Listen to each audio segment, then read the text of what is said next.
If you are looking at energy purchases from Russia, I would suggest that your attention should be focused on Europe. First of all, 370 is not a bilateral issue. 370 is an internal issue.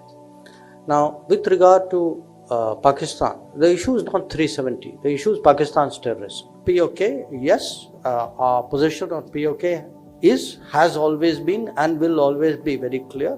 POK is part of India, and we expect one day that it will we will have the jurisdiction, physical jurisdiction over it. दोस्तों, जैसा कि हम सब जानते हैं कि S Jaishankar Bharat के विदेश मंत्री हैं, जो अपनी शानदार विदेश नीतियों के लिए जाने जाते हैं और विदेश नीतियों से जुड़े मुद्दे पर दुनिया को करारा जवाब देने से भी नहीं चूकते हैं। यही कारण है कि आज पूरी दुनिया भारत के विदेश नीति की तारीफ करती है। यहाँ तक कि भारत का दुश्मन देश पाकिस्तान भी भारत की फॉरेन पॉलिसी की तारीफ कर रहा है। भारत की इतनी अच्छी फॉरेन पॉलिसी को देखते हुए आज हम इस वीडियो में बात करेंगे कि क्या फ्यूचर में जयशंकर भारत के प्रधानमंत्री बन सकते हैं। इस चीज के कितने चांसेस हैं, तो जानने के लिए जुड़े रहिए आप इस वीडियो के साथ। आइए सबसे पहले जानते हैं कि एस जयशंकर कौन है। एस जयशंकर का पूरा नाम सुब्रमण्यम जयशंकर है, जिन्होंने अपनी पढ़ाई जेएनयू से पूरी की है। जयशंकर जी ने पॉलिटिकल साइंस से एमए किया है, फिर उसके बाद एमफिल किया है और फिर उसके बाद इंटरनेशनल रिलेशन में पीएचडी की है। पढ़ाई के बाद उन्होंने 1977 में इंडियन फॉरेन सर्विस ज्वाइन किया और उनकी पहली पोस्टिंग यूएसएसआर सोवियत यूनियन में लगी। जयशंकर जी ने 38 साल इंडियन फॉरेन सर्विस में नौकरी की है और कई देशों में इनकी पोस्टिंग हुई है, इसीलिए इन्हें पता है कि चाइना, यूएस, रशिया, यूरोप से कैसे डील करना है। जयशंकर जी को Hindi, Tamil, Russian, Japanese, English सब आती है। जयशंकर जी की काबिलियत को देखते हुए 2015 में उन्हें भारत का फॉरेन सेक्रेटरी बनाया गया और फिर 2019 में जैसे ही बीजेपी ने दूसरी बार इलेक्शन जीता, राज्यसभा की टिकट से जयशंकर जी को मंत्रिमंडल में लाया गया और फिर उन्हें भारत का फॉरेन मिनिस्टर बनाया गया और 2019 में जयशंकर जी को पद्म श्री से भी सम्मानित किया गया। आपको एक बात और बता दूं कि जब जापान में शिंजो आबे पहली बार प्रधानमंत्री बने थे, तब उस समय भारत के लीडर से शिंजो आबे को इंट्रोड्यूस जयशंकर जी ने कराया था और फिर उसके बाद भारत और जापान के रिलेशन बहुत स्ट्रांग हुए थे और उसमें जयशंकर जी का बहुत इंपॉर्टेंट रोल था। मनमोहन सिंह भी जयशंकर जी को बहुत पसंद करते हैं क्योंकि 2008 में यूएस के साथ सिविल न्यूक्लियर एग्रीमेंट में जयशंकर जी ने बहुत इंपॉर्टेंट रोल प्ले किया था। तो जैसा कि आपने देखा कि जयशंकर जी आपकी मेरी तरह एक आम परिवार से हैं और अपने काम के दम पे आज वो भारत के फॉरेन मिनिस्टर बने। जयशंकर जी ने कोई इलेक्शन नहीं लड़ा है, पर उसके बावजूद उनकी काबिलियत को देख के उन्हें राज्यसभा से चुन के भारत का फॉरेन मिनिस्टर बनाया गया है और जब से जयशंकर जी भारत के फॉरेन मिनिस्टर बने हैं, तब से भारत बहुत बदल गया है और इनकी काबिलियत को देख के अब बहुत से लोगों को लग रहा है कि भारत के नेक्स्ट प्राइम मिनिस्टर के लिए जयशंकर जी एक अच्छे उम्मीदवार हैं। देखो, 2024 के इलेक्शन में अब सिर्फ 1.5 साल रह गए हैं और ये हम सबको पता है कि 2024 में बीजेपी की तरफ से भारत के प्रधानमंत्री के लिए तीसरी बार नरेंद्र मोदी जी ही उम्मीदवार होंगे। पर नरेंद्र मोदी जी का ये लास्ट टेन्योर होगा। उनके बाद 2029 में बीजेपी की तरफ से पीएम कैंडिडेट के उम्मीदवार कौन कौन हो सकते हैं, उसमें अब जयशंकर जी का नाम भी सामने आ रहा है। पिछले 4 सालों में लगभग हर भारतीय को पता चल चुका है कि भारत का फॉरेन मिनिस्टर इस समय कौन है और ये बहुत बड़ी बात है क्योंकि हमारे देश में लोग पीएम, प्रेसिडेंट के नाम से आगे सोचते तक नहीं है। वहीं अब पूरे देश को पता चल चुका है कि भारत का बेस्ट फॉरेन मिनिस्टर कौन है। जयशंकर जी भारत के बेस्ट फॉरेन मिनिस्टर इसलिए भी हैं क्योंकि एक तो उन्होंने 38 साल भारत की सेवा की है और वहीं उन्हें ये भी पता है कि दुनिया भर के देश भारत के बारे में क्या सोचते हैं। देखो, 2029 का इलेक्शन भारत के लिए बहुत इंपॉर्टेंट इलेक्शन होने वाला है क्योंकि उस समय तक भारत दुनिया की तीसरी सबसे बड़ी अर्थव्यवस्था बन जाएगा। उस समय भारत पे बहुत रिस्पॉन्सिबिलिटी आ जाएगी और उस समय भारत को एक ऐसा लीडर चाहिए होगा जिसे जियोपॉलिटिक्स की अच्छी नॉलेज हो। और इस समय ये कहना गलत नहीं होगा कि अगर भारत में किसी को जियोपॉलिटिक्स की सबसे अच्छी नॉलेज है तो वो इंसान जयशंकर जी ही हैं। जब से जयशंकर जी भारत के फॉरेन मिनिस्टर बने हैं, तब से आप ये बोल सकते हैं कि भारत की फॉरेन पॉलिसी के गोल्डन डेज शुरू हो गए हैं। अब तक आप लोगों ने इकोनॉमिक टर्म्स में आत्मनिर्भर सुना होगा, पर अगर आप भारत की फॉरेन पॉलिसी को ध्यान से देखोगे तो आपको भारत की फॉरेन पॉलिसी आपको आत्मनिर्भर होती हुई दिखेगी। कुछ लोग अब यहाँ पे बोलेंगे कि जयशंकर जी को तो पीएमओ से ऑर्डर मिलते होंगे और वो बस ऑर्डर फॉलो करते होंगे। तो देखो, ऐसा नहीं है। एस जयशंकर कोई पॉलिटिशियन नहीं है, वो टेक्नोक्रेट हैं। उन्हें फॉरेन पॉलिसी के बारे में बहुत अच्छी नॉलेज है। उन्हें पता है कि 75 सालों में भारत ने कहाँ कहाँ गलतियां की है और उन गलतियों से भारत को कितना इकोनॉमिकली और सोशली नुकसान हुआ है। एस जयशंकर जी का मानना है कि 1947 में जिस तरह भारत का बंटवारा हुआ था वो एक बहुत बड़ा ब्लंडर था। पाकिस्तान के बनने से भारत को रीजन में एक ऐसा दुश्मन मिला जिसने कभी भी भारत के बारे में अच्छा नहीं सोचा। इसके अलावा पाकिस्तान के बनने से भारत का सेंट्रल एशिया का रास्ता ब्लॉक हो गया। अगर मान लो भारत का बंटवारा ना हुआ होता तो भारत बहुत आराम से सेंट्रल एशिया में ट्रेड कर सकता। इसके अलावा अफगानिस्तान वाली प्रॉब्लम कभी खड़ी ही नहीं होती, क्योंकि भारत अमेरिका को अफगानिस्तान में मिलिट्री ऑपरेशन के लिए जमीन ही नहीं देता। इसके अलावा एस जयशंकर जी ने कहा है कि 1991 में भारत ने जो इकोनॉमिक रिफॉर्म लाए थे वो बहुत लेट लाए थे। उसके कारण भारत चाइना से इकोनॉमिकली बहुत पीछे हो गया था। चाइना ने 1978 में अपनी इकोनॉमी ग्लोबली खोल दी थी। भारत ने ये 1991 में किया था, और वो भी प्रॉपर तरीके से नहीं किया था। भारत ने एक्चुअल में मेक इन इंडिया की शुरुआत 2014 में की, वहीं चाइना ने मेक इन चाइना की शुरुआत 1978 में ही कर दी थी। भारत की इस लापरवाही के चलते चाइना भारत से इकोनॉमिकली आगे हो गया, वरना 1990 तक भारत और चाइना इकोनॉमिकली लगभग एक बराबर ही थे। इसके अलावा जयशंकर जी ने बताया है कि भारत ने जो न्यूक्लियर टेस्ट में डिले किया, ये भारत का अब तक का सबसे बड़ा ब्लंडर है।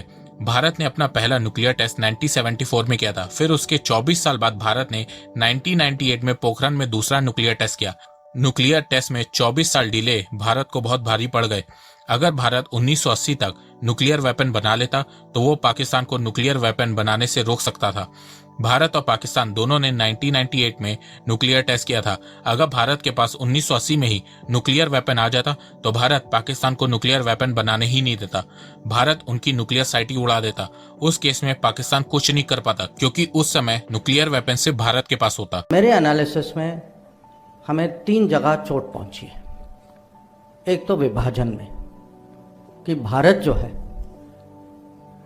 वहाँ से छोटा हो गया, और न छोटा हुआ है, उसके अलावा उसके जो विभाजन के बाद जो पॉलिटिक्स, जो स्ट्रैटेजी जो चली है, उसने हमें बहुत नुकसान पहुँचाया। दूसरा मेरा कहना है कि हमने इकोनॉमिक रिफॉर्म जो है बहुत डिले कर दिया है।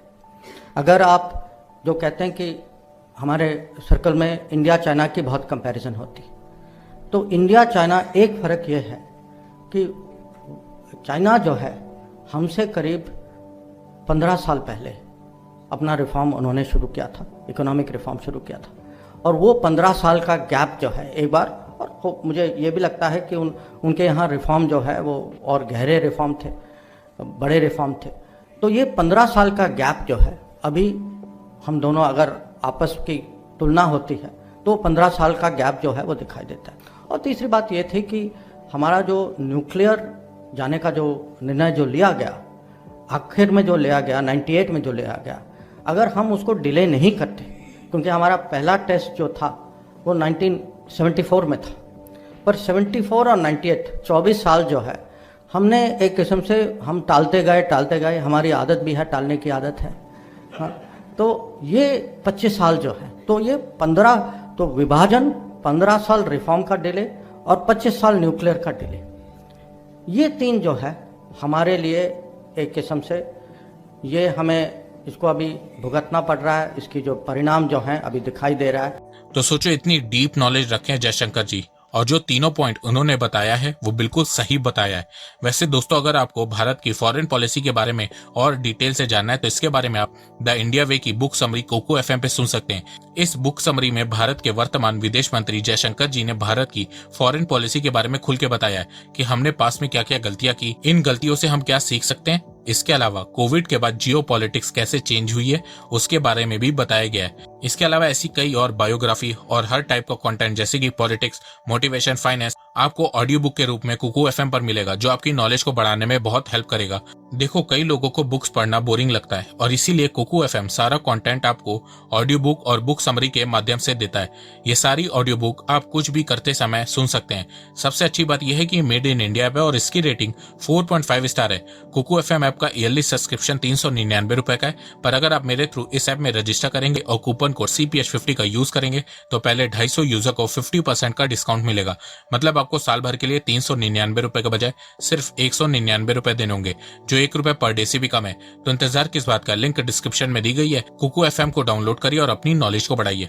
जब से जयशंकर जी भारत के फॉरेन मिनिस्टर बने हैं तब से भारत की फॉरेन पॉलिसी अमेरिका, यूके और वेस्टर्न कंट्रीज को लेकर चेंज हुई है। पहले भारत इन देशों की सिर्फ सुनता था, पर अब भारत इन्हें सुनाता है। रशिया यूक्रेन कॉन्फ्लिक्ट में वेस्टर्न कंट्रीज भारत पे कॉन्टिन्यूअस प्रेशर बनाई जा रही हैं। हर समिट में वेस्टर्न कंट्रीज भारत को रशिया के खिलाफ एक्शन लेने को बोल रही हैं, पर भारत अपनी फॉरेन पॉलिसी पे खड़ा रहा है। भारत रशिया के खिलाफ कुछ नहीं बोल रहा है और ये चीज वेस्टर्न कंट्रीज को खटक रही है। वेस्टर्न कंट्रीज के द्वारा लगाए जा रहे तमाम प्रेशर के बावजूद भारत रशिया से बड़ी मात्रा में तेल भी खरीद रहा है। अब ये चीज भी वेस्टर्न कंट्रीज को खटक रही है। भारत के फॉरेन मिनिस्टर जयशंकर जी ने साफ साफ कह दिया है कि भारत ना रशिया के साथ है ना यूक्रेन के साथ है, भारत सिर्फ अपना फायदा देख रहा है। इसके अलावा जो यूएस पाकिस्तान की F-16 की डील हुई है उस पे जयशंकर जी ने यूएस को साफ साफ कह दिया है कि भारत को बेवकूफ मत समझो, हमें पता है कि पाकिस्तान F-16 किस पे यूज करेगा। और ये चीज जयशंकर जी ने यूएस में ही कही है। और जैसे ही जयशंकर जी ने ये कहा उसके बाद यूएस सफाई देने लगा कि ऐसा कुछ नहीं है। पेंटागन में जयशंकर जी को बुलाया गया, उनका स्वागत किया गया। इसके अलावा जब से जयशंकर जी भारत के फॉरेन मिनिस्टर बने तब से पाकिस्तान को लेकर भी भारत की फॉरेन पॉलिसी बहुत चेंज हुई है। भारत ने जब आर्टिकल 370 हटाया था तब भारत के फॉरेन मिनिस्टर जयशंकर जी थे। जयशंकर जी ने भारत की इमेज को ग्लोबली बिगड़ने नहीं दिया। भारत की स्ट्रॉन्ग फॉरेन पॉलिसी का एग्जांपल आप देख सकते हैं कि जब भारत ने कश्मीर से आर्टिकल 370 हटाया तब कोई भी बड़ा देश भारत के अगेंस्ट में कुछ नहीं बोला। पाकिस्तान हर प्लेटफॉर्म पे चीखा, पर हर जगह उसे मुंह की खानी पड़ी। जयशंकर जी के अंडर भारत की फॉरेन पॉलिसी धीरे धीरे एग्रेसिव हो रही है। जैसे कि अभी चाइना की शिप श्रीलंका में डॉक हुई, भारत ने आपत्ति जताई पर श्रीलंका ने भारत की बात नहीं सुनी, तो भारत ने श्रीलंका को सबक सिखाने के लिए श्रीलंकन तमिल इशू को यूएन में रेस कर दिया। इसके अलावा पाकिस्तान के नए नवेले प्रधानमंत्री जो पता नहीं कितने दिन और रहेंगे, यूएन में भारत के खिलाफ कश्मीर इशू पे जहर उगला। तो वहीं जयशंकर जी ने यूएन की स्पीच में एक बार भी पाकिस्तान का नाम नहीं लिया, पर एक प्रोग्राम के दौरान जयशंकर जी ने खुले में कह दिया कि भारत आईटी इंफॉर्मेशन टेक्नोलॉजी में आगे है और पाकिस्तान आईटी इंटरनेशनल टेररिज्म में आगे। हमारे एक पड़ोसी हैं जो माने एक किस्म से जैसे हम आईटी के एक्सपर्ट हैं, इंफॉर्मेशन टेक्नोलॉजी के, वो इंटरनेशनल टेररिस्ट के एक्सपर्ट हैं। हाँ? इसके अलावा टर्की ने भी यूनाइटेड नेशन में भारत के अगेंस्ट कश्मीर इशू को रेस किया, तो इस बार जयशंकर जी ने टर्की को मुंह तोड़ जवाब दिया और साइप्रस का इशू रेस कर दिया। इसके अलावा कनाडा में खालिस्तान का रेफरेंडम देखने को मिला। भारत ने आपत्ति जताई पर कनाडा ने कुछ एक्शन नहीं लिया, तो भारत ने एक एडवाइजरी निकाली कि भारत के स्टूडेंट कनाडा ना जाए क्योंकि कनाडा में एंटी इंडिया एक्टिविटी हो रही है और वहां पे इंडियन स्टूडेंट सेफ नहीं है। अब ये चीज कनाडा को इतनी चुभ गई कि कनाडा ने भी एडवाइजरी जारी कर दी कि कोई भी कैनेडियन भारत के राजस्थान और गुजरात के बॉर्डर वाले इलाके में ना जाए क्योंकि वहां पे माइंस का खतरा है। ये एक्शन भी जयशंकर जी के कहने पे लिया गया। इसके अलावा जयशंकर जी ने चाइना की भी बैंड बजाई। चाइना भारत के खिलाफ यूएनएससी में बहुत वीटो यूज करता है और पाकिस्तान के आतंकवादियों को बचाता है। इस बार भारत ने चाइना को सबक सिखा दिया। चाइना IAEA में एंटी ऑकस रिजोल्यूशन लाना चाहता था जिसे भारत ने रद्द कर दिया। तो ये सारी एक्टिविटीज जयशंकर जी के अंडर हो रही हैं। अगर आज के समय कोई भी देश भारत के अगेंस्ट कोई एक्शन लेता है तो भारत प्रॉपर रिटेलिएट करता है। और ये तो सिर्फ कुछ एग्जाम्पल है। जयशंकर जी ने पूरी दुनिया को बता दिया है कि ये पुराना भारत नहीं है जो सुन लेता था, ये नया भारत है जो मुंह तोड़ जवाब देना जानता है। एस जयशंकर स्वभाव से शांत रहते हैं पर इनके डिसीजन बहुत एक्सप्लोजिव होते हैं। भारत के इंडिपेंडेंट फॉरेन पॉलिसी के महानायक एस जयशंकर ही हैं। पिछले 4 सालों में जयशंकर जी ने कमाल का काम किया है और ऐसा लग रहा है कि आगे 5-6 साल ये भारत के फॉरेन मिनिस्टर बने रहेंगे। जिस तरीके से जयशंकर जी की पॉपुलैरिटी पिछले कुछ सालों में बहुत तेजी से बढ़ी है, आने वाले सालों में इस पॉपुलैरिटी में बहुत बढ़ोतरी होगी और हो सकता है कि आने वाले समय में ये भारत के प्राइम मिनिस्टर भी बन जाए।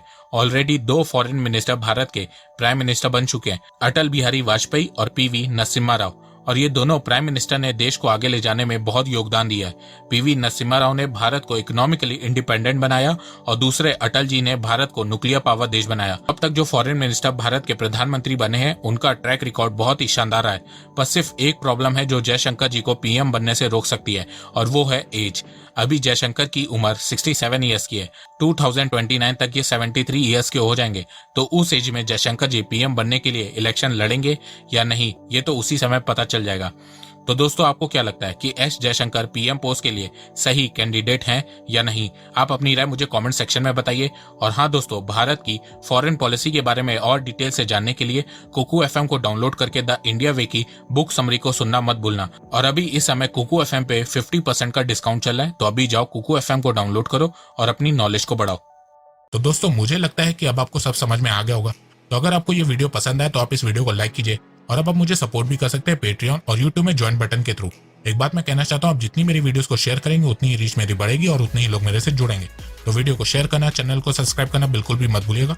मैं ऐसे ही एजुकेशनल वीडियोस लाता रहूंगा आप लोगों के लिए। तो अभी तक के लिए बस इतना ही। धन्यवाद। जय हिंद, जय भारत।